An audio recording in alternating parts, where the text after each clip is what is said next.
Jim never wanted his name on a building. He didn't want his name anywhere here, in any building, any place. Jim never wanted us to give his name to any of our buildings.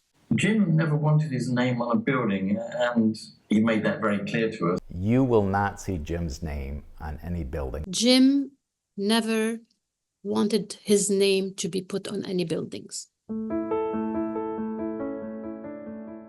My name is Deb Harsma. I'm an astronomer and I am president of BioLogos.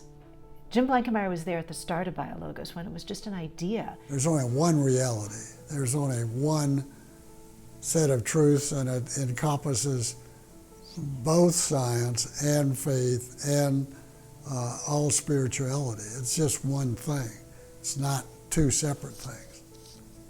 I met Jim Blankemeyer in the very early 2000s. I was serving as the president of a seminary, a theological seminary in Costa Rica in Central America. Jim was figuring very prominently as a member of the board of Overseas Council.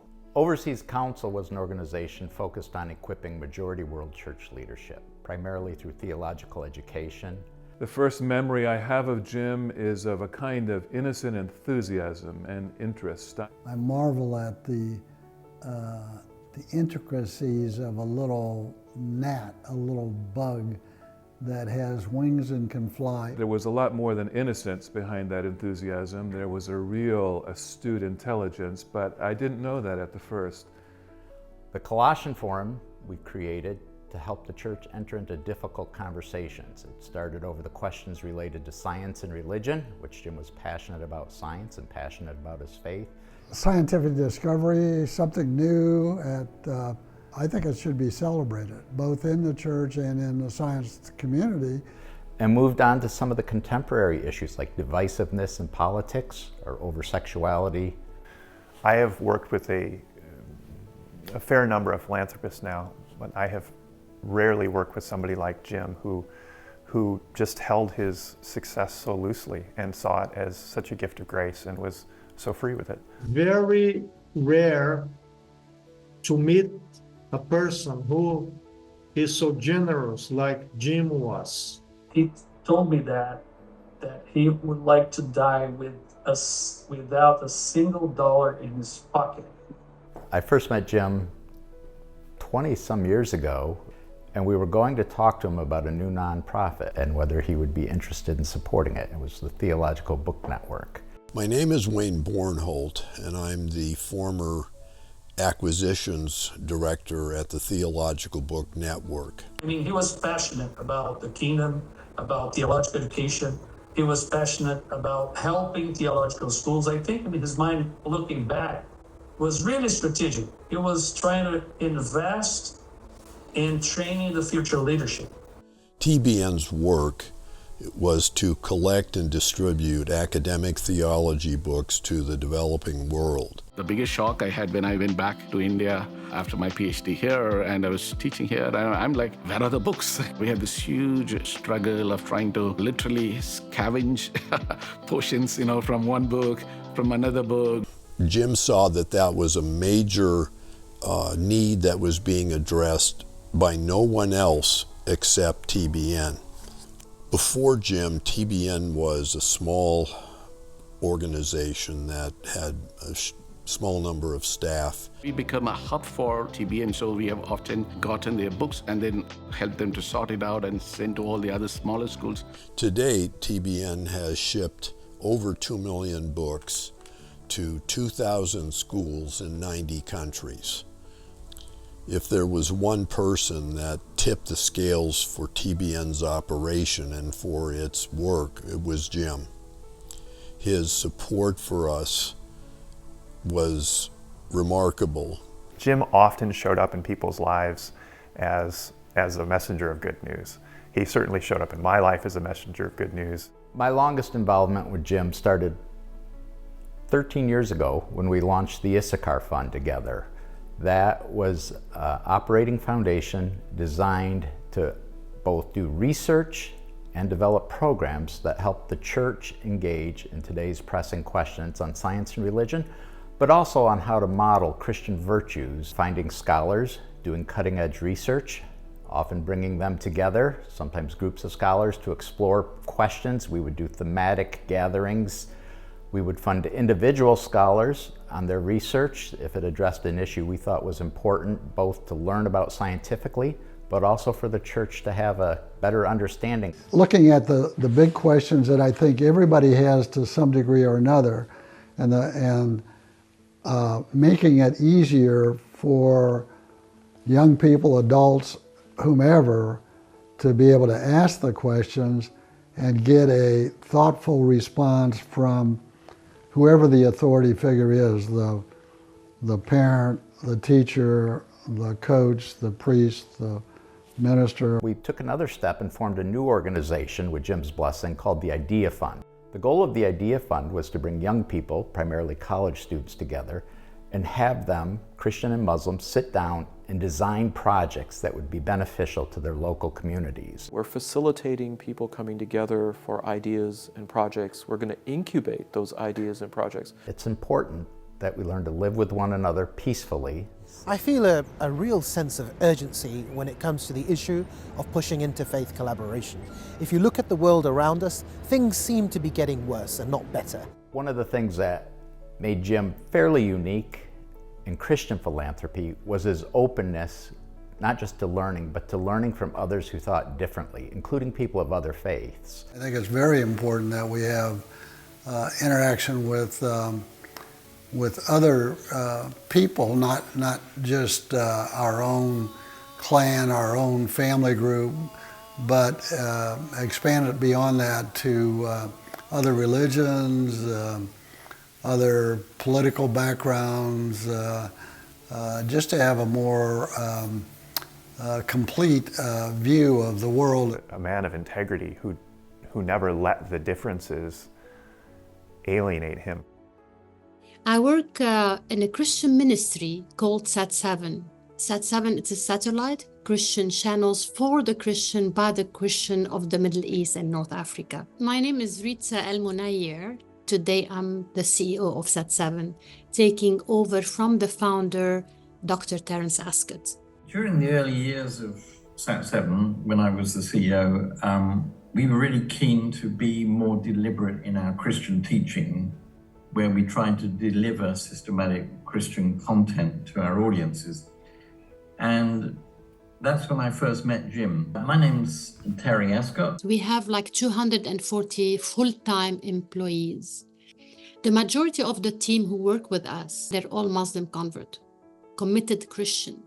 I come from a Christian background, like a family.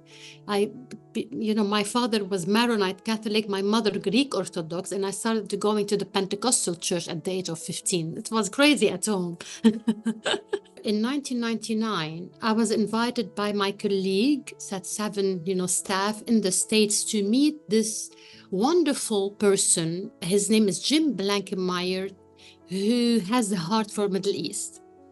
And they heard that he was founding a big seminary in Jordan. So I was so excited to go and meet this man. Jim came as a father figure more than a donor figure.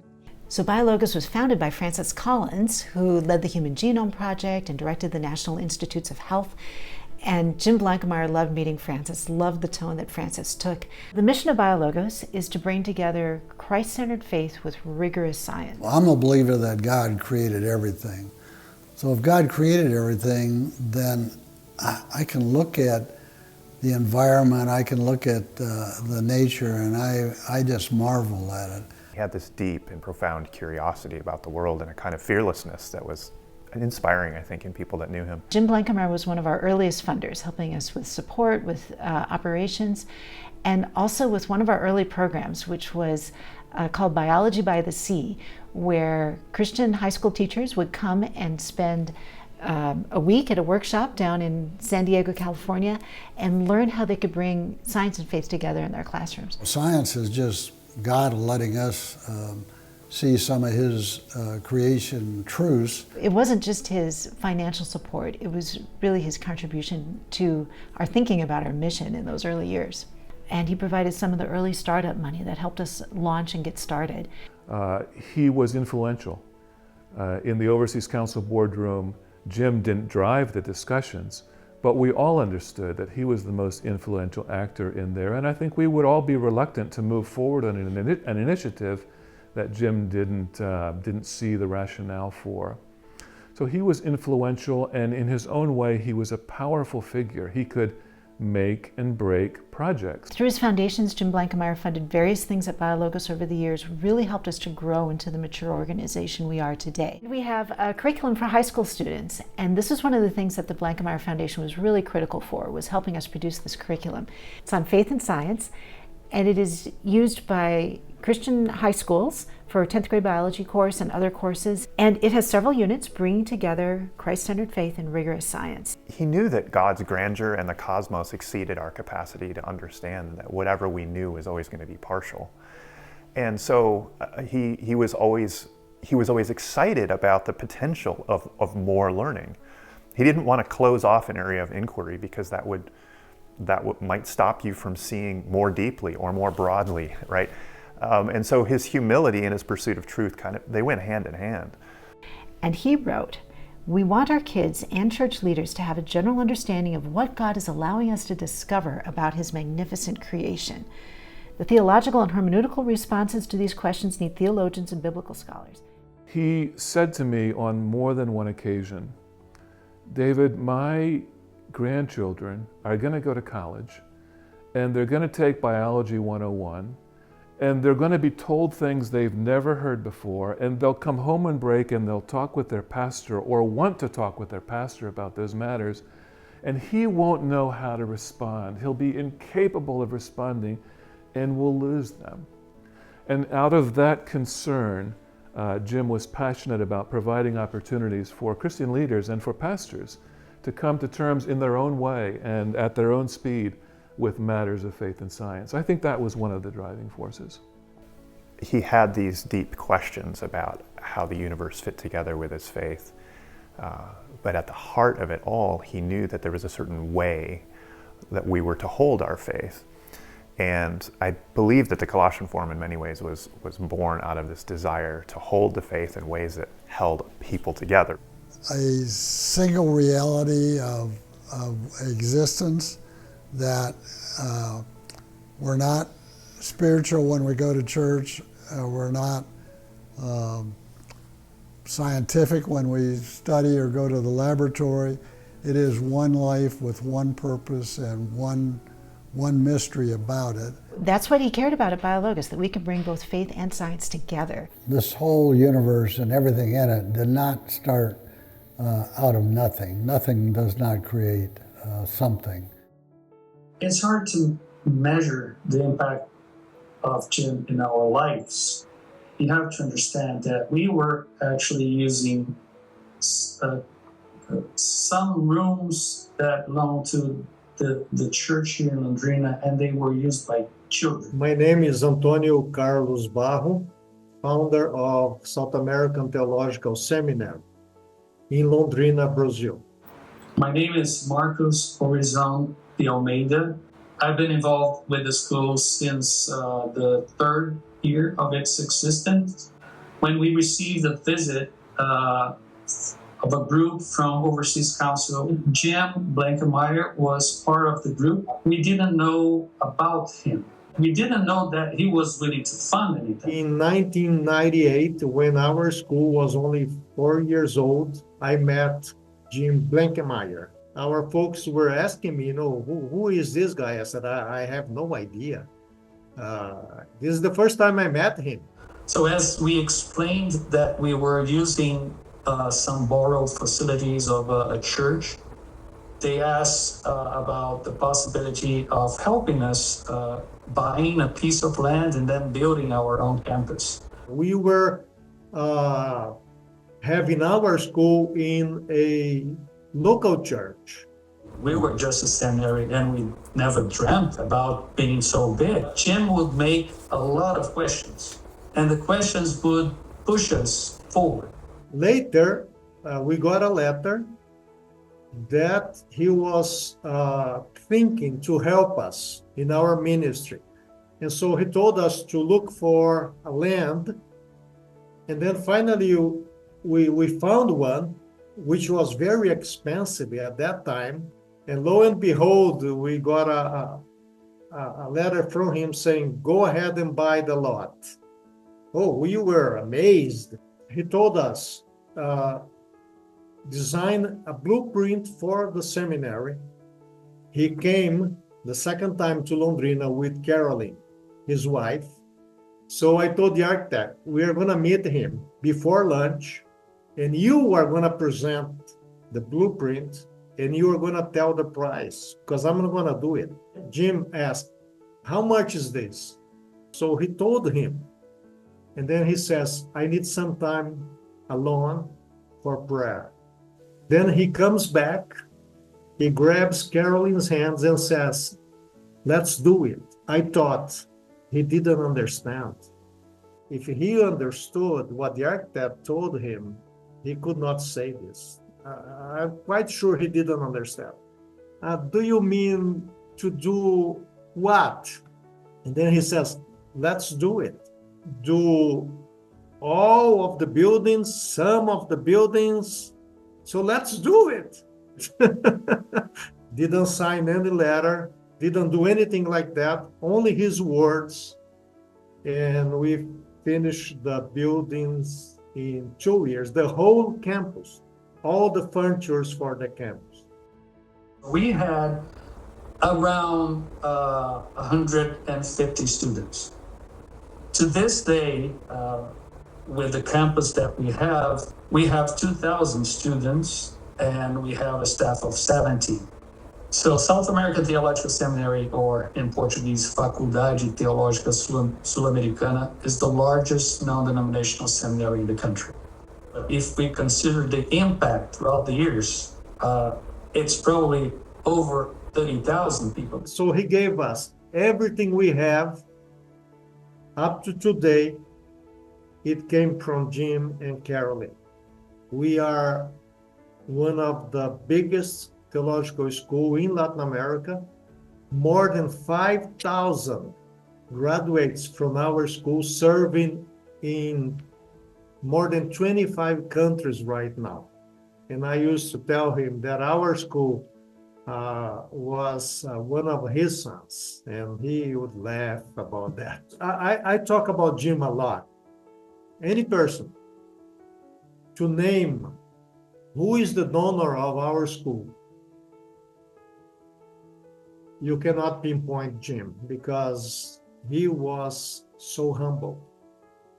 It was amazing. He didn't have any recognition. The only thing he was asking us was to do a good work and to prepare people to teach the Bible, to evangelize. That was his only request. Humbleness before Jesus Christ, his Lord and Savior, was something that will resonate in my heart. Each time I share, or somebody of my team share a story with him about changed lives in the Middle East, you can see tears in his eyes.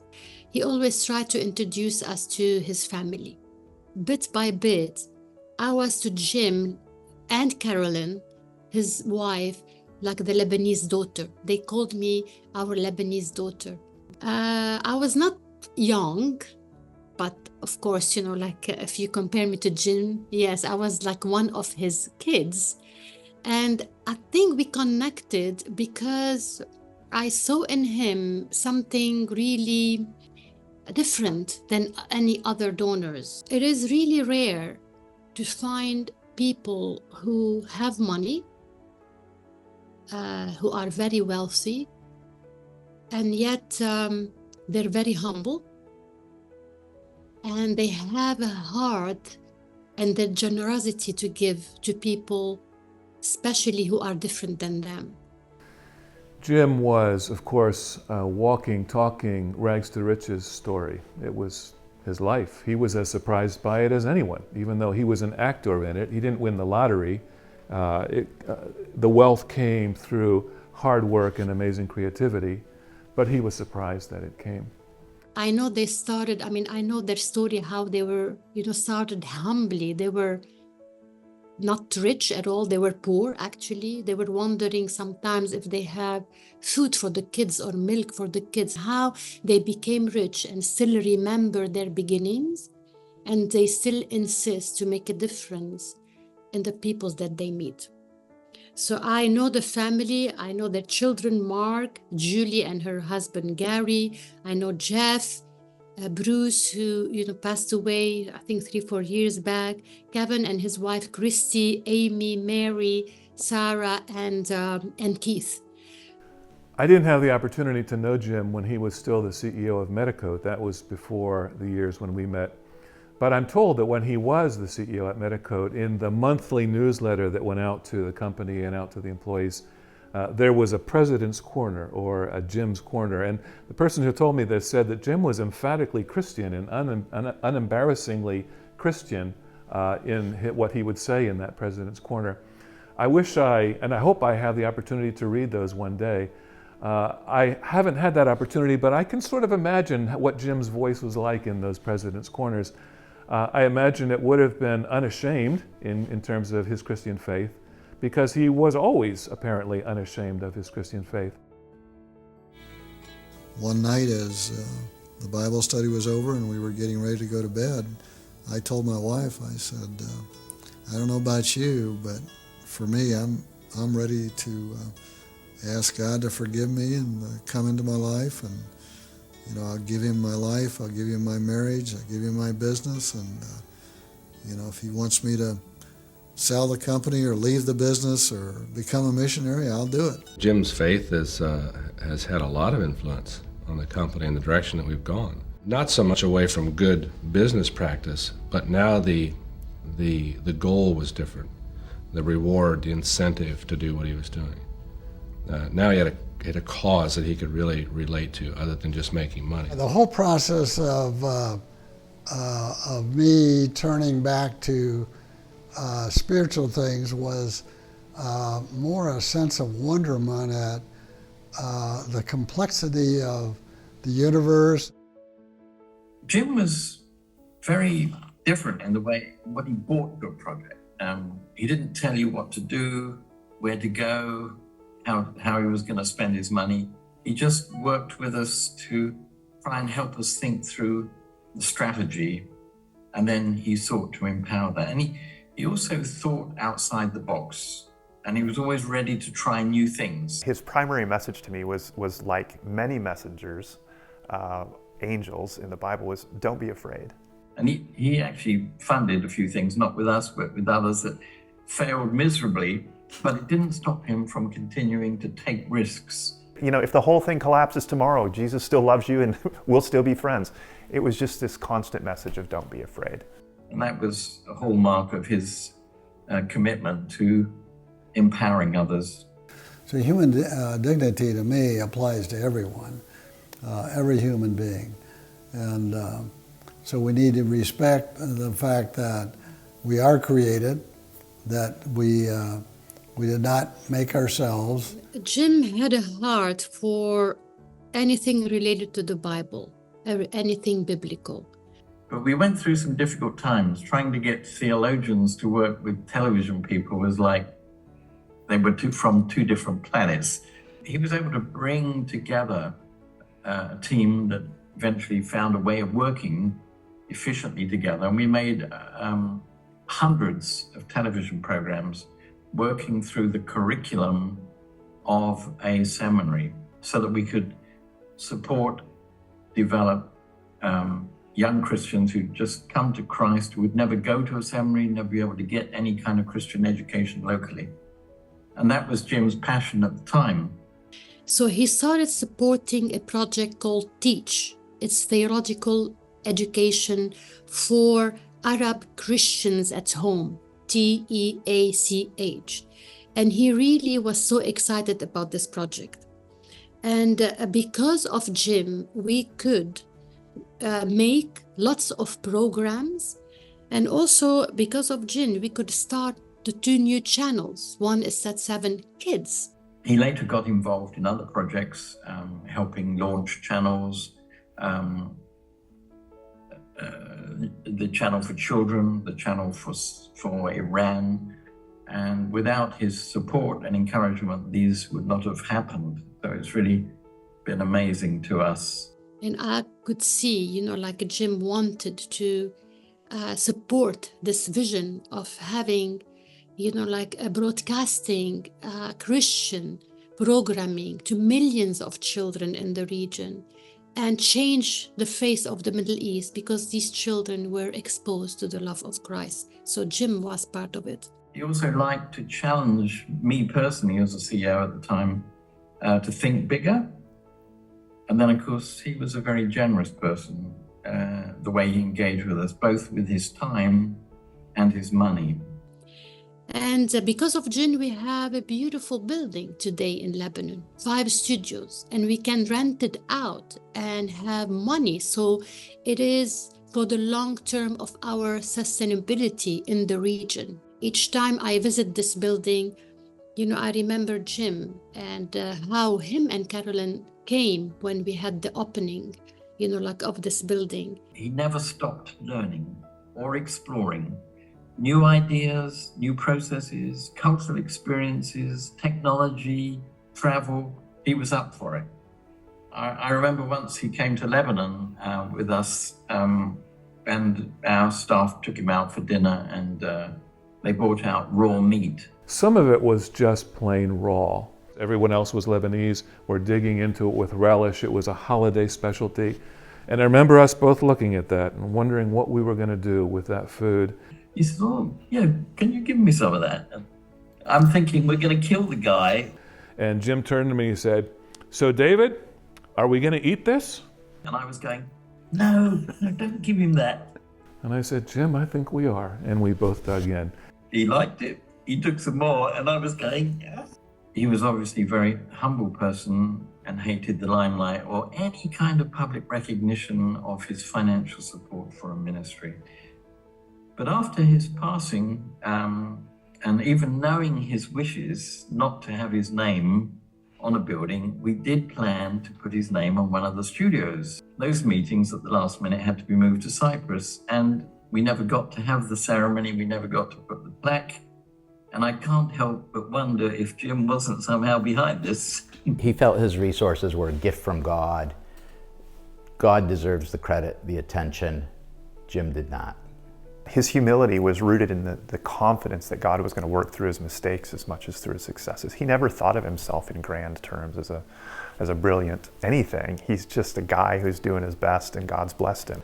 There was a really, really deep and genuine humility. I was talking with a dear friend of Jim's and a dear friend of mine just a couple of weeks ago, Eli Haddad, who now has racked up many years as the president of Arab Baptist Theological Seminary in Beirut. And Eli said, "David, do you remember how Jim would say, 'I just thank you guys for letting me be involved in this'?" Even though Jim didn't want his name on any buildings, Sat7 is insisting to put his name on one of our biggest studios in Beirut, Lebanon. It's not just for Jim and Caroline, it's for the team to be always reminded that all they got in Lebanon is because of one man, it was Jim Blankemeyer. I have Jim's picture in my office. If you look around, you don't see any pictures. It's just Jim's, picture in my office. This is the only picture hanging in my office. Jim giving me hard time. He had pain in his history, he had pain in his life, he had pain in his family, he had, pain in his own soul. And so he didn't see a distinction in some ways between trusting somebody while they were broken. He was really genuine, honest, kind, funny, fun. He was a whole person, right? What he did in his public life, what he did in his philanthropy, what he did in his business, what he did with his family, at least as far as I could tell, was sort of a piece. He's just a wonderful human being. I miss him. I really do. I really do.